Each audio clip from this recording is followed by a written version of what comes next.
mentor, and his rule was I had to ask him for help for football. He was glad to do it as long as I was kind of initiating it. And then sent me to Tennessee.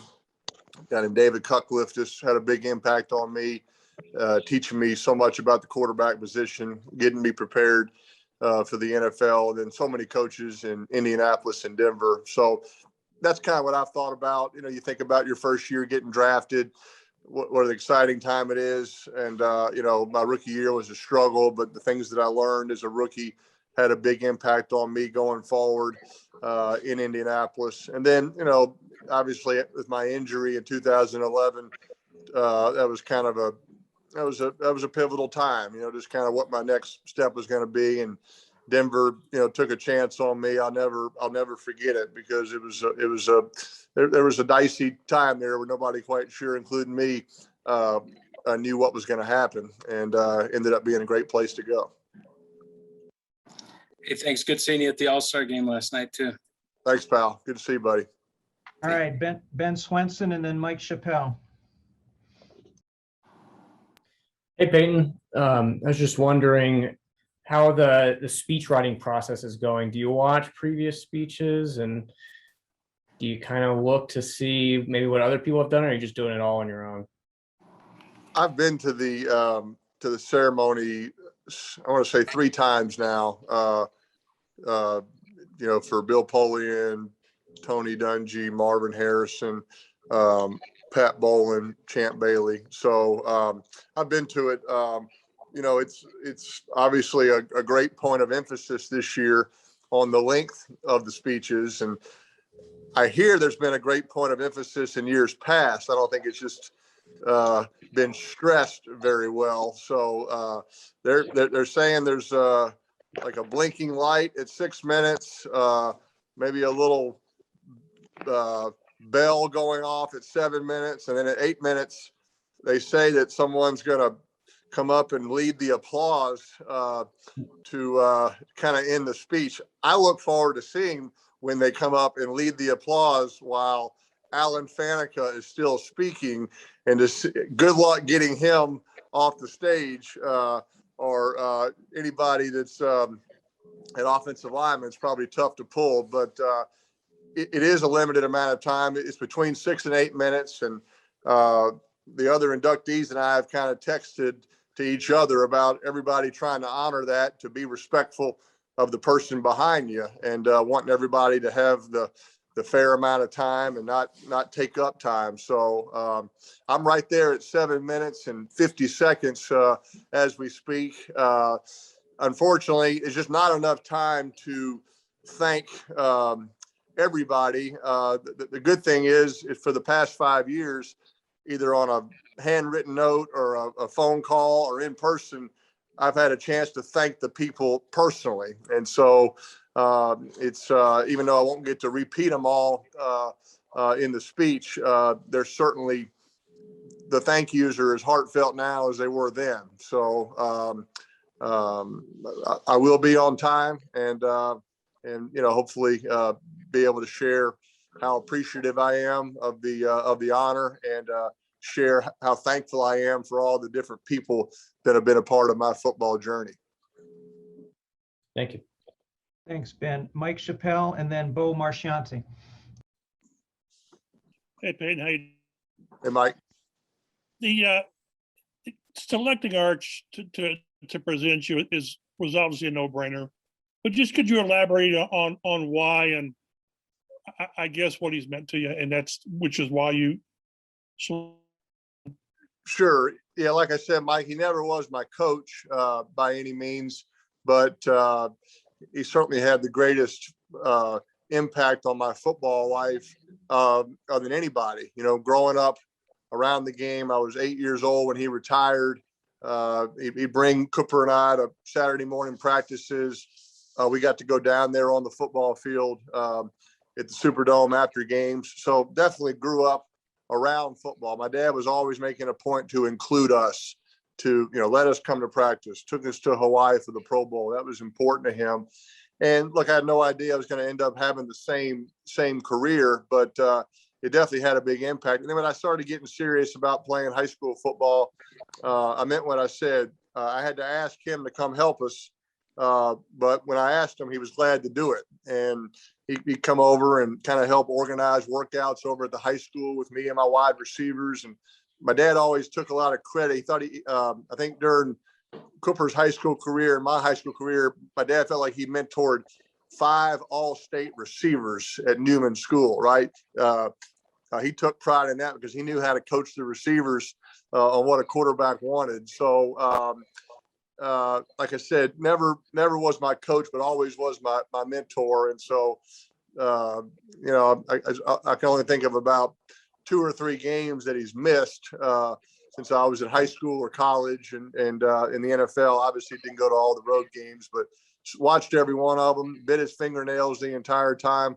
My mom said, not a very calm fan, according to my mom. So, yeah. Your words are exactly right. Just a no-brainer as far as picking him to present me, and just couldn't have a more appropriate person to do that. Thanks, Peyton. Thanks, Mike. Bo, you're next. On deck is Olivia Ray. Can you hear me? I can. Okay, congratulations. I'm sure you heard John Madden joke around that, you know, the bus talk once they're inside the hall and you guys are all enshrined. Once your bust is in there, Peyton, who do you think you're going to gravitate to and start, you know, talking it up and wanting to meet when those busts kind of get together? Yeah, that's true about the bust whispering. I've heard it. Me and my son Marshall got a little tour of the Hall of Fame a couple of years ago, and Marshall kind of leaned in there and said he heard Vince Lombardi talking a little bit. So Madden was right. I'm going to kind of allude to it in my speech, and so I'll probably make you wait a couple of weeks to hear it. But I think they do more than just talk at night. I think maybe they play some games in there. Maybe do a little 1-on-1, a little 7-on-7. And so I've had a couple of dreams about being in there and being in one of these scrimmages against some of these Hall of Famers. And you know, it's just a dream right now. You know, obviously in August it'll be a reality. So, you know, because of my dad, I have always had great appreciation and knowledge of the history of the game, just because I used to hear him talk about players that he was playing against and players that he grew up watching. And so I always understood that. And then when I got to Indianapolis, you know, even though we were in Indianapolis and none of those guys played in that city, but I mean, there were pictures of Johnny Unitas and Raymond Berry and Gino Marchetti in our building, saw them every day. And so I always thought it was important. I think it's important for all players to understand the history of the game, the players that came before us. And I don't know, I think it's pretty cool to say you're on the same team as Johnny Unitas and Sammy Ball. I think that's just pretty cool. Thank you, Peyton. Olivia Ray, and then next would be Mark Cleese. Hi, Peyton. I know a lot of kids at St. Vincent are going to be celebrating in August along with you.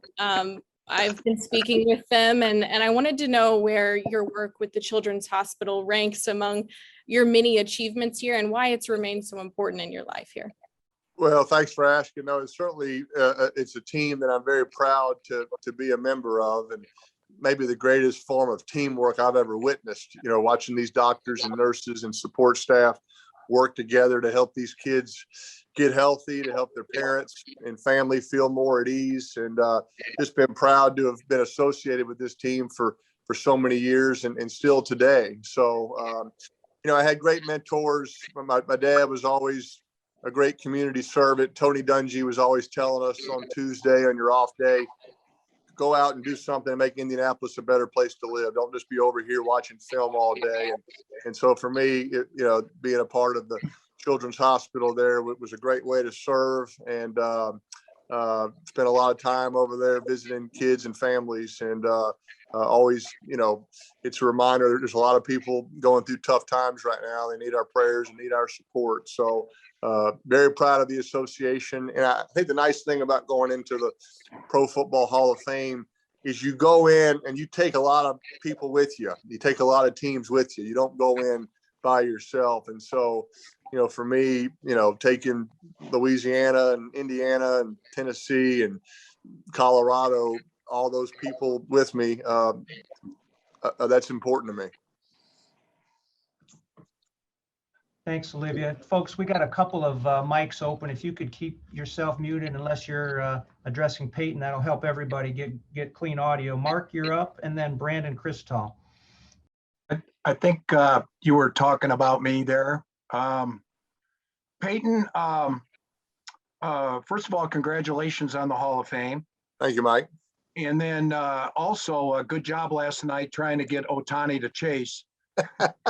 Hey, it was an 0-2 count in my head, so I had a pitch to throw away. Okay. That's kind of what Helton told me anyway. Okay.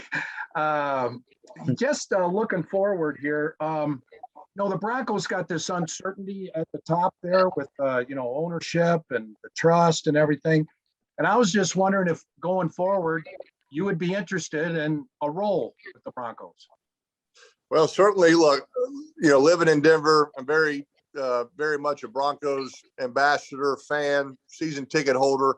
I've been to every game the past 5 years since I retired that fans were allowed to go to. So I'm certainly as interested in what's going to happen as anybody because I care about it, just like I care about Indianapolis Colts, University of Tennessee, you name it. So, Mike, as I've told you before, I think I've kind of gone sort of on a year-to-year basis in this second chapter. Hey, I'm going to try to do this year, right? And I don't really go past that very much because you try different things and maybe you like it, maybe you don't.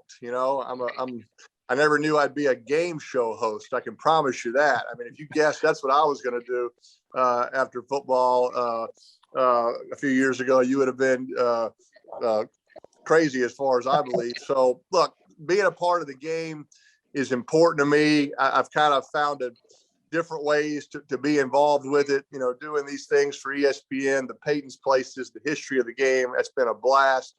Getting to watch film with Joe Namath and Raymond Berry. I mean, that's a dream come true for a football junkie like me. So, but, look, I'll always be a part of the Colts and the Broncos organizations in some way. But, obviously I'm interested in what's going to happen. And I haven't said no to anything officially forever, right? I've just kind of said no to some things each year. The next year, maybe things change. So, yeah, who knows what will happen in that, but it's certainly going to be a part of my life forever, in my opinion. Thanks. Thank you, Mike. Brandon, you're up, and Andrew Mason next.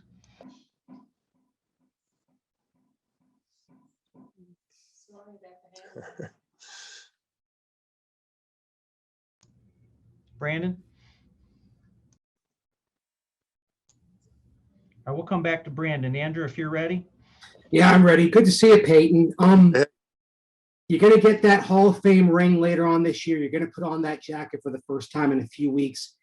Have you thought about that moment where you put the jacket on and what that might feel like and what that's going to mean to you? Yeah, I went to that ceremony 2 years ago for Champ Bailey and the Bolin family. It's funny, I was sitting with Steve Atwater in kind of the upper deck. All the families were down there on the floor, and Steve and his wife. I had my son Marshall with me. We were sitting there just kind of watching it, and now he and I are going in on the same weekend. So kind of funny, but I can tell that was a special night. I could see the looks on the faces of Champ Bailey, putting that jacket on, and you truly are becoming a member of a new team. And I think that's the great thing about football. You played on so many different teams, and I don't know, that's what I loved about it, right? It wasn't an individual sport. It was a team sport. And so you're certainly joining a new team, and it seemed like there was a great fraternity there amongst the previous inductees. That they've obviously have a bond there. They've all played against each other. They see each other every year back in Canton. So it's hard to tell you right now how I'm going to feel, but just in having witnessed it a couple of years ago, I can tell it's a special night. It's a special feeling. And the fact that my, dad will be there to kind of present me there on stage. And I don't know if he gives me the jacket. I'm not sure how that works, but, having him as a part of this, riding in the parade with me, that's very special to me as well. Thanks, Peyton. Yes.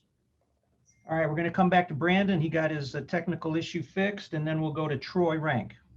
Yeah, apparently you have to unmute when you want to ask a question, but Peyton, it was good seeing you on the field the other night. Sorry to give you a hard time about your jersey being untucked, but I'm curious because you mentioned, getting to sit down with Joe Namath and talking to Raymond Berry. You're such a fan of football. How are you going to balance seeing all these greats? And I'm sure you're invited to every Hall of Famers party and you love all these guys so much and still make the weekend about you and enjoy everything. I mean, do you almost liken it to how your wedding is, where you can only spend a few seconds with every guest because so many friends and teammates are going to be there for you? How do you balance it all?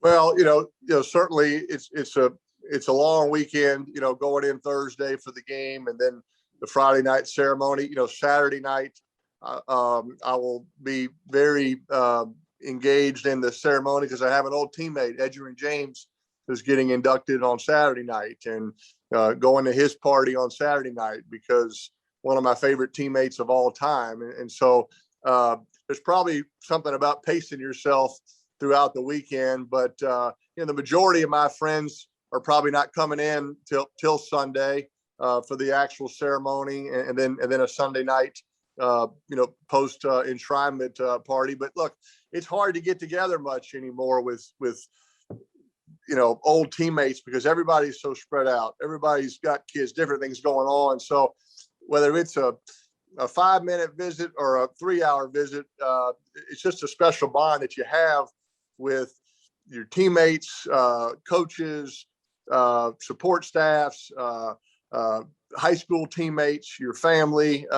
It's not like you're going to be together again the following weekend, right? So I think you want to take a time to kind of slow that down, kind of capture that moment, not be in a hurry to kind of get through the night, to kind of take time with each person. I'm sure there'll be a lot of pictures taken. So I look forward to that because after, when you're playing, you're with those guys every day. You see them every day. When you stop playing, now it's a text here or there. It's a phone call. So I'm looking forward to catching up with a lot of old teammates in Canton. Thanks, Peyton. Troy, your turn. And next afterward would be Mary Kay Cabot. Peyton, great to see you. It was Troy? great to see you there with Todd last night. I know that was special. Saw Todd on Monday, so it was good to see you together. Great to see you. Had you not played in Denver, I think all of us would agree you would have been a Hall of Famer. But when you look back on it now, how does that all kind of fit together in your mind when you look at, they took the chance on you, obviously, because of the neck injury, but now you live here. For so many minutes, you feel like you're a Broncos Hall of Famer, even though you spent the bulk of your career with the Colts. Can you just kind of explain how this piece all fit together in your career and how you ended up living here? Yeah, I mean, look, it's just your classic case of don't ever assume anything, and it's hard to kind of predict things too far in advance. And I certainly wanted to play for the Indianapolis Colts my entire career because they were the team that drafted me. I think every player should have that goal. It doesn't happen very much anymore, but I was fascinated by John Elway being only a Bronco, Dan Marino being only a Dolphin, Aikman, Cowboys. My dad drafted by New Orleans, majority of his career lived in New Orleans. So that was my plan all along. And then just things changed, things happened. I had an injury that just couldn't quite get it right, caused me to have several surgeries and had to miss an entire season, which I can still remember. I was in a hospital bed in California watching the Colts play the Texans on opening day. Kerry Collins is starting at quarterback for the Colts. And I just remember it was just me and Ashley in there, just how emotional I was watching that I couldn't be out there with my teammates, and then had to miss that entire season. That was really tough, Mike. It was a low time.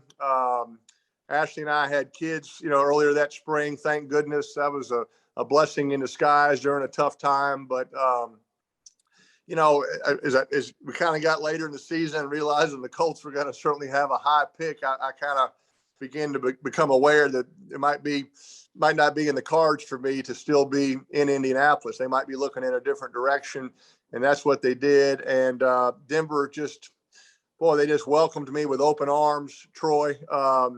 They were the only really team that understood, I think, what I was going through emotionally, physically. And I think a lot of that is Elway. That Elway, you know, I think, you know, flirted with going to other teams, maybe you know, rumors or whatnot. I think he knew probably how that could have affected him. He certainly knew injuries, and they were the only team, Troy, that said, "Hey, Peyton, give us your Indianapolis Colts playbook. We will form this hybrid offense with the plays that we like here in Denver that we think will help you at this point in your career. We'll form this mesh of an offense and really give you a chance to you know, get back going again." And not every other team was doing that. So I'll always be indebted to Denver for Fox, Elway, McCoy, Gase for just kind of helping me in that transition. And just had a wonderful 4 years playing there. Moving's a pain, Troy. That was a major ordeal to move a long time ago. I have a great relationship with Indianapolis and still very involved there in the community, just like I am in Knoxville and New Orleans. But you can only live in one place, and Denver has just been a great place to live. Really enjoyed being a part of the community, and really couldn't have made a better decision to go out there and play back in 2012. Congrats again, Peyton. Can't wait to see you here in a few weeks. Thank you, Troy. Mary Kay Cabot, one of our Hall of Fame selectors, and then next will be John Wilkerson. Well, first of all, congratulations, Peyton. Just really so honored to be able to be part of helping to vote you in, and really, really excited about this for you. Thank you, Mary Kay. So I'm just wondering, you know, in looking at the state of NFL quarterbacking today, what thoughts are going through your mind? Obviously, Tom is still hanging in there, and I'm sure you can't even believe that he's playing at the level that he is right now. But when you look at the Patrick Mahomes and you look at the, you know, the Justin Herberts and the Josh Allens, Lamar Jacksons, and all of these guys, Baker Mayfields, what do you think of the state of quarterbacking in the NFL right now and as it's going forward in the near future? I think the quarterback position is in great shape, and just those names you mentioned, Mary Kay, what I like about it, and I think it'll be true, you know, for just a long, long time, is that there's different ways to do it. There's different ways to play the position. And I remember for years, kind of, it seems like my 9th, 10th, 11th years, there was this rumor that the drop back quarterback was about to become extinct. There wasn't a place anymore. It was only the mobile quarterback. And I kept saying, I'm gonna have to go find a job because there's no way I can adjust to becoming a mobile quarterback. Eli's going to be out of a job. Brady's going to be out of a job. And that just wasn't true, that there's a place to play a different style at a different place. And the coaches, the smart coaches, are the ones that are figuring it out. They are adjusting their offenses to the quarterback's capabilities, right? They're not making a quarterback run if he can't run. They're not making a quarterback stand in the pocket if that's not where he's at his best. And that's what I like about it. So when you turn a game on, when I watch a game, I love watching Mahomes run around and make his throws. I love watching Brady stay in the pocket. I like watching Herbert stay in the pocket. I love Russell Wilson moving all around and making these incredible throws. I mean, it's just, to me, that's what's unique about the position, that there are different ways to do it. And I think that'll always be the case. So I think it's in good shape. We're down here in New Orleans right as we speak. We have our football camp this weekend that we've had for 25 years, and going to be around 1,100 high school quarterbacks and receivers, 40 starting college quarterbacks. And so I still love being around young football players, especially quarterbacks. That's something that's special to me. Great. Thanks a lot, Peyton. Thank you.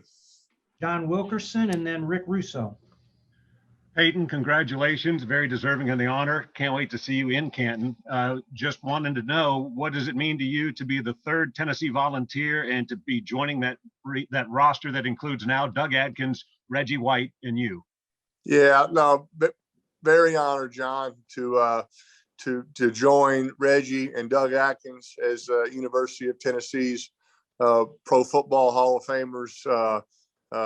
Certainly think certainly know I won't be the last. There's a tight end that played for the Cowboys that I think will be packing his bags for Canton in a few years, and just very proud of it. It's just been such an important part of my football journey. You know, I've said this before, but every game I'd read the pregame program front to back and always just kind of check to be sure they had my information correct. And it always said quarterback 18, Peyton Manning, hometown, New Orleans, Louisiana, college, University of Tennessee.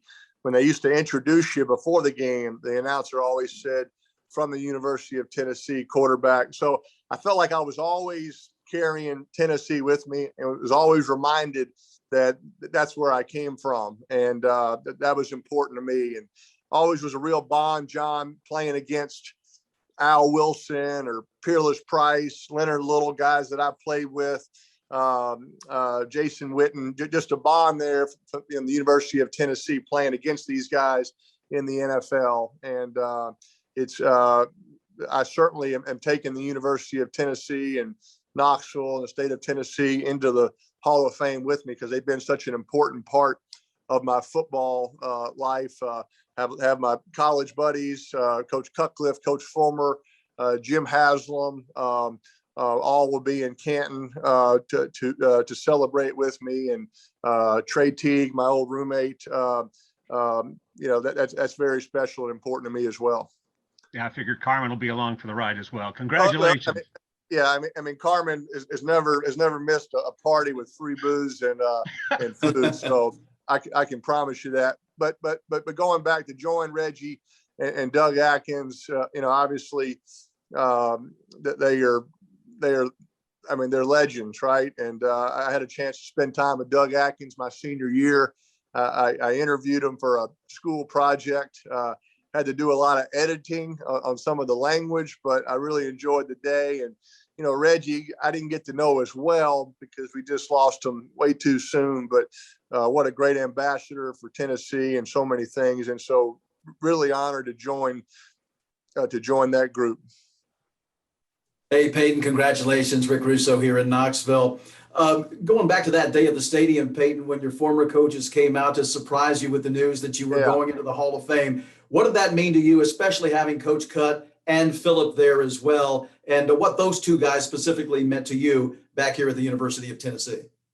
Yeah, that was a special day. In many ways, there's so many negative things about the pandemic, but the fact that they weren't allowed to do the hotel knock on the door, and they had to sort of give you the news in a different way. And Ashley kind of organized that where these coaches would come out to me to kind of let me know the news. And, the fact that Cutcliffe, Fulmer, Tony Dungy, Jim Caldwell, Kubiak all took the time to be there meant a lot. But really right there in front of me was, 30 years of coaching just flashed before my eyes, and had a high school, had a video from my high school coach on there and my couple of other coaches. So that was special. We had a great short visit after. Everybody was getting back home right after that, but Coach Cut and Coach Fulmer and I had a great visit.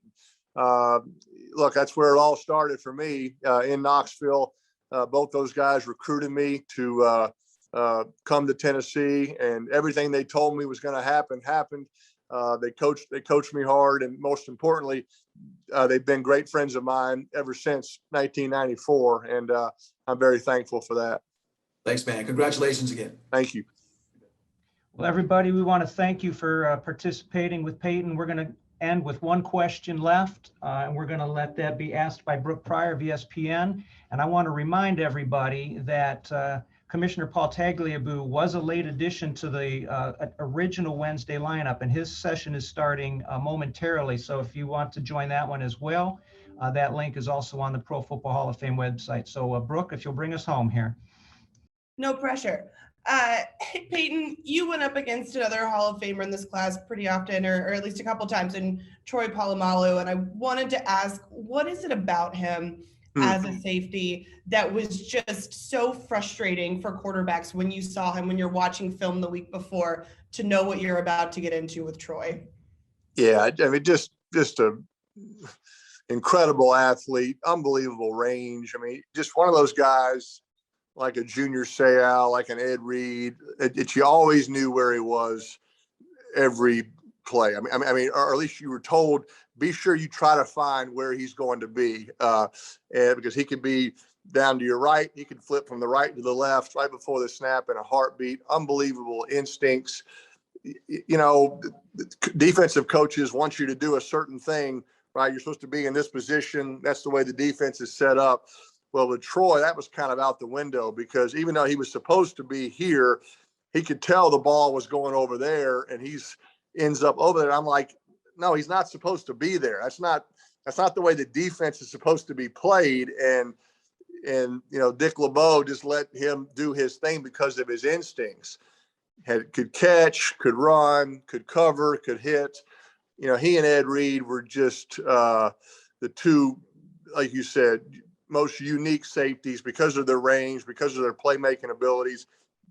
They never dropped interceptions. They caught everything. Another sign of a great defensive back. So I'm excited to see Troy. I know he's going in on Saturday night, but it's certainly a no-brainer as far as this special honor for him.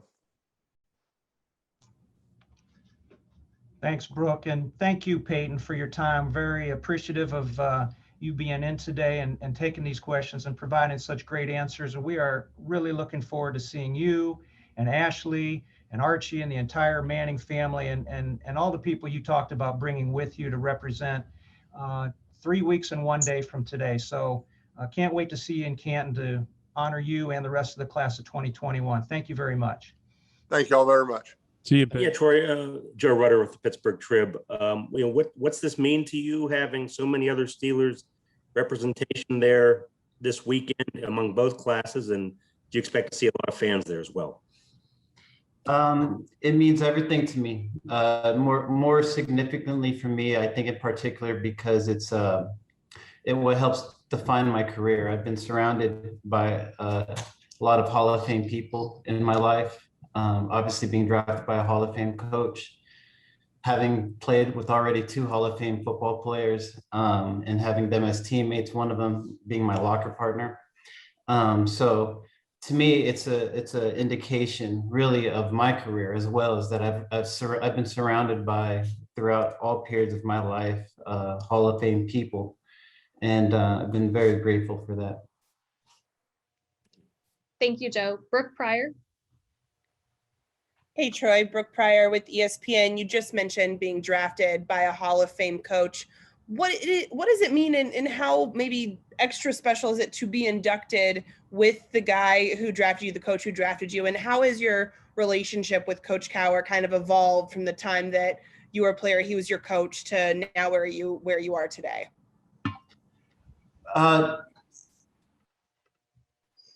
So I think naturally relationships evolve, in particular, especially being drafted as a 21-year-old. To have Coach Cowher, a Hall of Fame coach, obviously for a reason. But I think for my case, in a particular reason, because he helped develop me and helped me as I matured into adulthood, and really played a big father role figure in my life, much like Coach LeBeau as well. And really to have that confidence instilled in you by a Hall of Fame coach. But I think not only in particular to that, though, is that he's also from Pittsburgh, and he really embodies that blue collar mentality as well. So to not only have that sort of influence, earlier in my career, it's also an honorable, virtues that Pittsburgh stands by: blue collar work ethic, not letting environment control factors of adversity, and these sort of things you really learn living in Pittsburgh. Thank you, Brooke. Mark Cabley. Hey, Troy, how are you? Hey, what's up, Mark? How are you doing? Pretty good, pretty good. My question's about your rookie season. You came in and didn't play right away. I'm just wondering if you have any thoughts of how difficult that was to go straight from college to that rookie season, and not play a lot? And did you ever question yourself early on in the process there? For sure. Naturally, I think you question yourself. In fact, I almost would say my rookie season was similar to my freshman season. And what I'm learning now is that my freshman season is very similar to a lot of football players. So, that rookie season, you go through a lot of doubts. You're obviously, away from the college and the protection of coaches and college system, and you really start your venture into adulthood. But that rookie season for me was also where I started to question my purpose, I guess, and whether or not football was for me or not, because my rookie season was not enjoyable, nor was it very successful at all.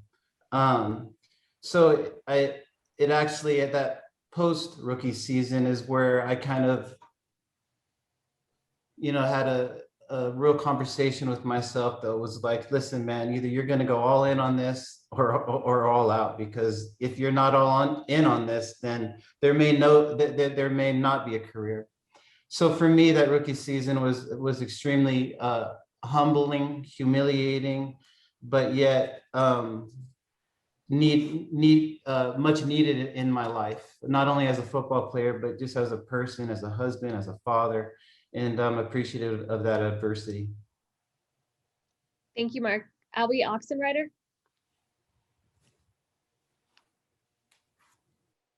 Hello, Troy. Hello, Albie. I appreciate the time, appreciate the availability. Albie Oxenrider, WPXI TV in Pittsburgh. And Troy, my question is about what's coming up in 3 weeks. You've had a lot of time to think about it, particularly this go round. You've had even more time to think about it. What do you think is the overriding emotion for you right now? Are you nervous? Are you anxious? Are you excited? Are you proud? What's going through your mind with the induction coming on fast? Definitely nervous, definitely anxious, but very, very excited. I think obviously those emotions are all very closely tied together. Very excited to see my teammates, to, rehash some great, exciting memories. Nervous for a speech, anxious because I want to make sure that the people that I'm, very, that have been huge influences in my life. And I do mean a lot of people, because for somebody like me, no small thing, no glass of water that somebody offered me was insignificant. And coming from where I come from, that meant a lot and I don't want to miss out on that. So I'm nervous that I don't give the proper thanks and people won't feel the gratitude that I really want to give them. So, there's a lot of mixed emotions going on with that, but in a lot of respects, I feel I don't need to say anything as well, because my career is a result of them as well. And had they not had those influences, had they not had given me these meals, these beds, the bed to sleep, the advice, the knowledge, the wisdom, I absolutely wouldn't have been, selected such a prestigious honor. So I'm definitely have a lot of mixed emotions going into that week. Thank you. Brian Diardo. It's Brian Diardo, CBS Sports. Troy, congratulations. I kind of also wanted to go back to earlier in your career. 2004 was kind of a breakout year for you and the team. I think you had a pick six against your old college teammate Carson Palmer that kind of springboarded things for you. Can you talk about the excitement of that season when everything kind of came together for you and your teammates? And I mean, that team went 15-1. So where would you maybe put that team with the 05 team and the 08 team, teams that did win championships? Okay, so that 2004 year in particular regarding our team was a significant year. It was our 15-1 year. I think we had broken the AFC record, or the AFC record for most consecutive wins or something like that in a season. And I believe that's Ben's also first year of starting as well. But it was also my first year starting. And after, as what I previously described, as a very frustrating rookie year. To me personally, that first year of me starting was significant for two people in particular. Darren Perry, who was my defensive back coach and really helped me understand the game of football, understand to be a real true student of the game. And then Michael Logan, who was the starting safety the previous year and was no longer starting safety, but still a great role model to me. So for me personally, those two people really meant a lot throughout that year, really actually carried me throughout that, aside from Chris Hope being another safety, the starting safety opposite of me on that team as well. But that 2004 year was really significant because to me, I think it legitimized the fact that we can play with the big boys. You know, I think at one point of time during the season, midway through the season, that we had beat two unbeaten teams, which were Philadelphia and New England, which, you know, funny enough, would have been our Super Bowl back-to-back had we played them again too. But Philadelphia, if I remember correctly, had, you know, Terrell Owens at that time was extremely talented, and Donovan McNabb, and, you know, obviously everybody knows, I think, Tom Brady's a pretty good quarterback as well, you know, that we lost to. So that year was a very significant year because of that reason, was that we were good enough to play with everybody. Thank you, Brian. Ron Meyer. Hey, Troy, Ron Meyer here from Sirius XM. My question is that over the course of the years, you took in so much more knowledge, whether it be your faith life, and I could see the many books in back of you. How much did that add or make you better as a professional athlete, having a diversion away from the field?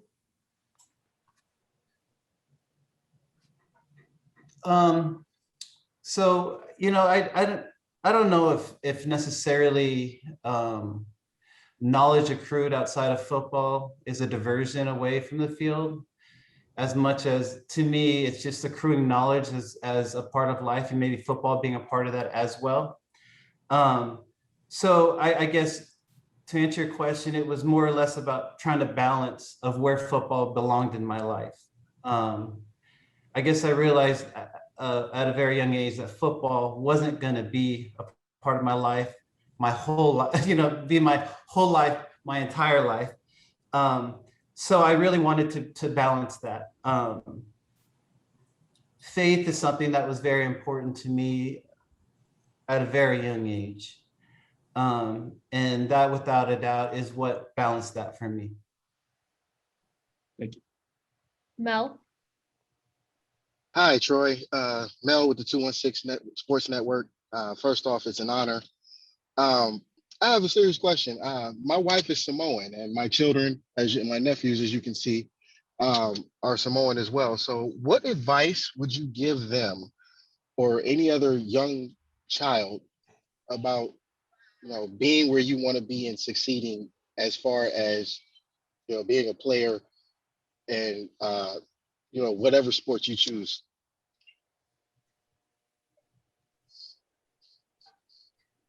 So if I'm hearing you correctly, it's what sort of advice for young Samoans if they're interested in sports, or just in general? In general, sports doesn't matter. Yeah, well, first of all, I definitely recommend sports, but I would recommend a lot of sports. In fact, any sport that they can possibly play. I would also recommend martial arts. School, I think, is understandable. It's a given. So for me, I would say that, you know, find as many influences of different sports, Troy, I think you got muted. How's that? There. Thank Okay. you. So it's not only to to play different sports, but and to find different subjects, music, and do all these different things, but also learn how to master what's in front of you. To me, I've always believed, you can't master anything big until you master the small things. So to me, it's not just generally speaking, obviously for the Samoan youth, but just generally speaking for youth in general, is find your interests, but find diversity, and grasping knowledge from different sports and different subjects, but then try to master what's also in front of you in the small details. Thank you, Troy. Jim Wexel. Okay. Am I good? We good yet? Hey Yes. Jim, how you doing? Oh, you just muted yourself again, Jim. All right, there we go.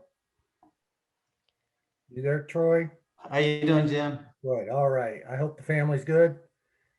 We're well, thank God. Thank you. Good. And that beard's gonna turn all white soon. Yeah. I just want a quick one. Are you gonna come back to Heinz Field for the Hall of Honor this season? Yeah, God willing, this season, my family and I will be able to make it back to Pittsburgh for a couple games at least. Yeah. Cool. Thanks. Jeff Hathorn. Jeff Hathorn with KDK Radio in Pittsburgh. Troy, congratulations. Thank you. Why do you think you were so popular with Steeler fans? And what did that relationship with the fans mean to you? I'm not sure about the popularity, of why certain, I can tell you why I'm a fan of certain athletes, but in terms of what Pittsburgh means to me, I'm sorry, was that the second part of your question? Correct. Yes. What the Pittsburgh fans meant to you. So it's tough to separate Pittsburgh fans from the city of Pittsburgh. I think anybody that grows up in Pittsburgh understands that if you're in Pittsburgh and you're not a Steelers fan, you're not from Pittsburgh. You're just kind of like a passerby. So it's kind of hard to separate the two. But Pittsburgh to me is home. That's really the best way that I can explain it, because I've lived there longer than I've lived anywhere in my life. It served as one of the most significant places in my life. It's where I grew. It's where I was, where my wife and I were married. It's where I learned about spirituality. It's where I became Greek Orthodox as well. So there's so much about Pittsburgh. It's home. It's really the only way that I can explain it to me. So I don't feel so much of a connection as much as a sports town hero or any of these sort of things, as much as I'm just another member of a community there. Thank you, Jeff. Brian Batko. Yeah, Troy, this is Brian Batko from the Pittsburgh Post-Gazette here. Congratulations. I know this was obviously before my time covering the team, but your final season here, your career ended somewhat abruptly, perhaps before you were ready. How much did it take to kind of work through the emotions of that being over, and how kind of would you describe your relationship with the organization, and how much do you still kind of follow and watch the team? So in particular, in regards to how my career ended, it ended at the most perfect time. I'm so grateful that I'm here today with the faculties that I have, with the health that I have, with my family, and being able to experience the memories that I've had I not continued to play. So I'm definitely grateful for the time that my career ended.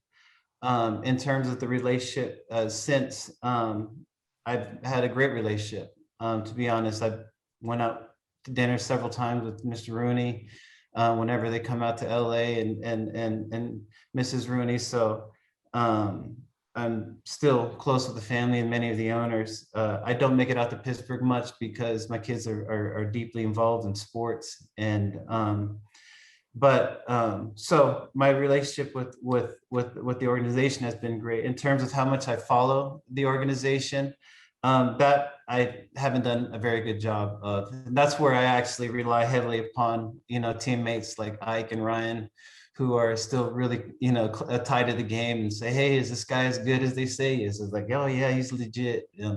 So I stay pretty loosely tied like that. And our group chats are pretty interesting as well. So that's kind of been my, I guess, to summarize the relationship of my career with football since retirement, a life with football since retirement.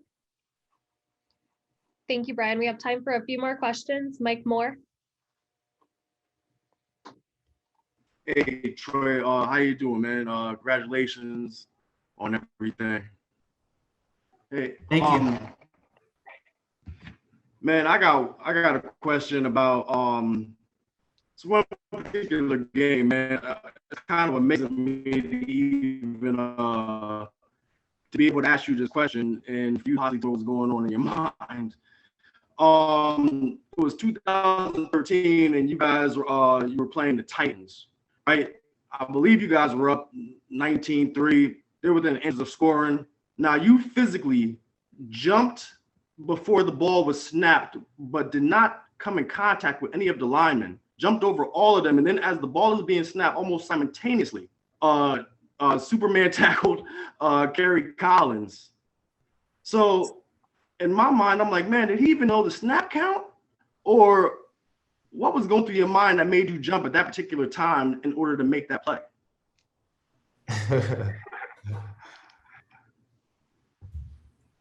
Well, okay, so to answer your question, I'll give you some extreme vulnerability here.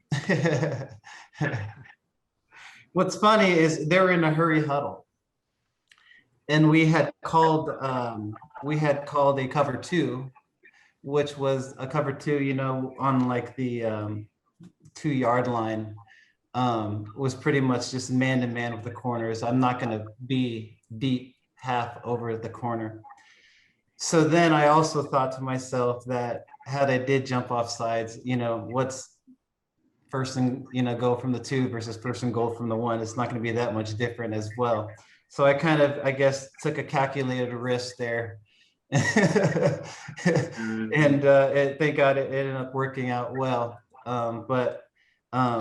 Yeah, I can't say that it was a play that wasn't out of pure instinct, but there was some calculation for sure put into that. Nice, man. Troy, you're a GOAT, man. That's not normal man stuff, man. I appreciate you asking the question. Thank you. Nick Farbaugh. Hey, Troy. Hope you're doing well today. Hey, Nick. I'm doing great. So, after Bill Cowher retired after the 2006 season, you obviously had another really young coach in Mike Tomlin come in. How did he really affect you as you were really an NFL player at that point? By the time he came on, how did he affect you in that second half of your career and really help you grow? What did you learn from the coach Mike Tomlin? So to me, the reason why Coach Tomlin was significant to me in particular, or in terms of the team, because I think there are almost two different things, to be honest, and it's interesting. For the team, I'm dumbfounded that I'm 40 years old now and that he was 34 years old being a head coach. What an amazing responsibility for him to be able, and the confidence to be able to undertake such a task. Especially, I would have to add that, being an African-American, a head coach. And then to come into an organization like the Pittsburgh Steelers, who have the history of winning championships and very, very high expectation. And not only that, in identity as well. I'm sorry.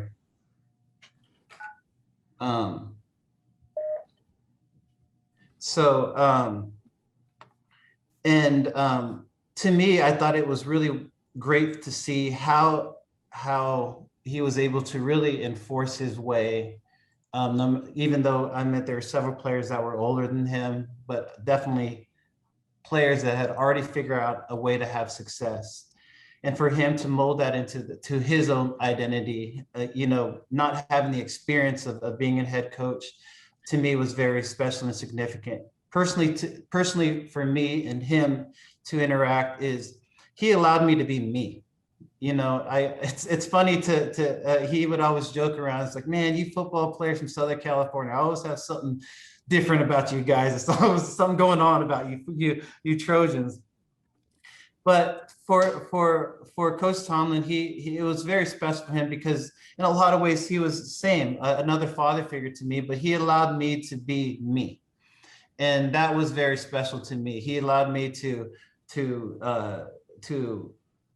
miss certain things because I wanted to go to church because, Easter, like he let me really value the things that I valued outside of football. And to me, that was what makes him very special.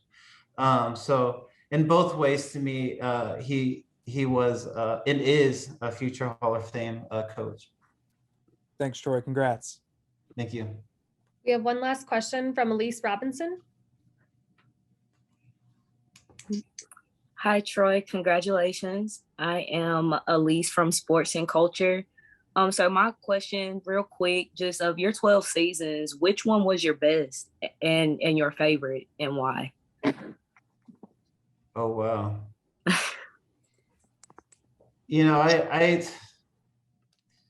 I would have to say the first season, as humiliating as it was, I would have to say, had I not gone through the process of that sort of molding, of really kind of being put through the furnace of adversity and doubt, and really attacking that in a way that was, to me, calculated, methodical, and not in an emotional way. That was like, yeah, I'm done with this game, or these sort of things. It was just like, man, I gotta go about doing this the right way, and that paying off, because that paid off. It actually set motion for the rest of my career to say, man, this is a template for me to work off of.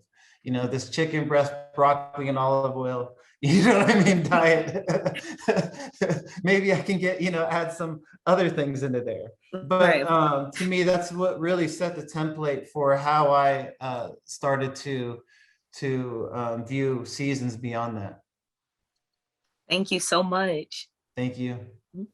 Thank you all. Thank you so much, Troy, for taking the time to answer some questions for everyone today. This recording will be posted on the Hall's media site later on today. Thanks, Troy. Thank you.